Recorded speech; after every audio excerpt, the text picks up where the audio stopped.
je me présente, donc moi c'est Stéphane Dard, donc société de l'esprit à la main et April Moon. Et donc en fait donc, je suis menuisier, installateur et agenceur de métiers. Moi, Thibaut Duvré, donc je réside dans une maison en pierre sur Saint-Forgeux. Finalement, c'est grâce à l'accord. Nous, on allait piocher aussi bien en regardant dans des magazines comme la maison écologique, en allant chez le fournisseur qui nous apporte des éléments qui sont complémentaires d'ailleurs avec l'accompagnement. À la base, on a acheté donc cette grande bâtisse, comme il s'en fait beaucoup dans le secteur de Tarare, avec un budget limité, mais l'envie d'en découdre quand même, et avec quand même beaucoup de choses à reprendre, plus que ce qu'on avait vu au départ. L'objectif, ça a été de faire nous-mêmes, de se motiver à essayer de comprendre, apprendre et faire tout ça. Parti de rien à la base, parce que moi à la base, la seule chose que j'avais fait c'était un mur en parpaing, autant dire que je partais de très loin. On a eu l'occasion de travailler ensemble sur le chantier de Monsieur Duret pour de la mise en œuvre de structures d'ossature pour de l'isolation intérieure en fibre de bois. Là, on avait la chance sur ce projet-là d'être quand même bien structuré parce qu'il y a déjà un bureau d'études qui était passé avec toutes les préconisations techniques.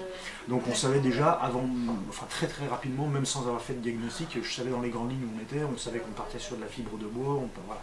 Donc les process étaient déjà bien dégrossis. Et c'est vrai que l'accompagnement, d'un chantier à l'autre, il peut y avoir des gros écarts de contexte en fait tout simplement.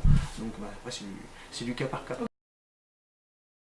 On s'approprie d'autant plus le bien parce que c'est nous qui faisons. On sait comment c'est fait, on sait le réparer, on sait l'améliorer et c'est parfois fait mieux qu'une entreprise parce que l'entreprise elle va pas se soucier forcément du détail parce qu'elle n'en a pas forcément le temps. On ne serait pas allé si loin je pense dans la réflexion des choses et on n'aurait peut-être pas été accompagné et du coup on aurait fait ça un petit peu plus à tâtons. Ça a été une bonne chose pour nous, ça nous a permis de mettre la barre beaucoup plus haut qu'au départ. Ça permet finalement de réfléchir sur tout un ensemble de choses différemment. De pousser le bouchon le plus loin possible, à la fois au niveau environnemental, au niveau technique et puis au niveau physique. Ça a bien fluidifié et amélioré les choses. Si on n'avait pas été accompagné, on aurait perdu plus de temps et on serait peut-être pas encore dans la phase là où on est actuellement. Ça dépend du projet. C'est vrai que si on est sur des projets un petit peu gros où il y aura du monde, genre par exemple, je prends les cas en maçonnerie, si on refait une façade en accompagnement par exemple, obligatoirement il faut absolument que le propriétaire des lieux passe par les castors pour obtenir une assurance. C'est vraiment des choses qui sont incontournables, ça vaut vraiment pas cher et on ne peut pas passer au travers de ça.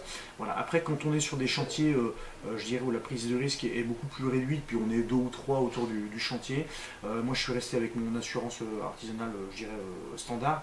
Faut simplement après on discute avec son assureur et en fonction de la quantité de chiffre d'affaires qui est faite sur l'accompagnement par rapport à une prestation normale.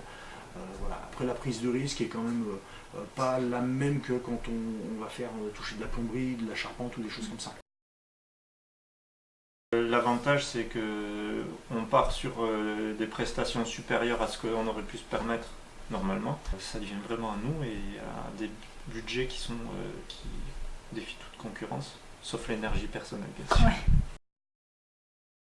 Il suffit des fois d'une petite aide pour dire voilà on vous aide un petit peu mais grâce à ça vous allez pouvoir faire les choses en grand.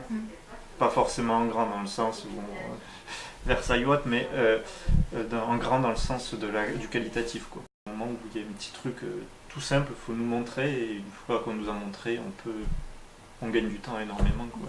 Du temps et sur des travaux aussi conséquents, c'est du temps, de l'énergie, de l'argent finalement. Ma première passion c'est la technique, mais la technique sans l'humain, il y a un moment il y a quelque chose qui me manque. Donc c'est vrai que le fait de pouvoir faire de la technique mais autour d'un projet avec un vrai besoin, ça donne du volume à un projet et moi c'est quelque chose que j'aime bien. On peut des fois avoir des super artisans mais qui ont du mal à communiquer. Alors après c'est jamais quelque chose d'inné, on essaye de faire au mieux. Voilà, moi j'ai la chance d'être intervenu une quinzaine d'années en tant que formateur dans un CFA, donc ça aide un peu à dégrossir un peu le terrain pour définir quelques objectifs, des méthodes.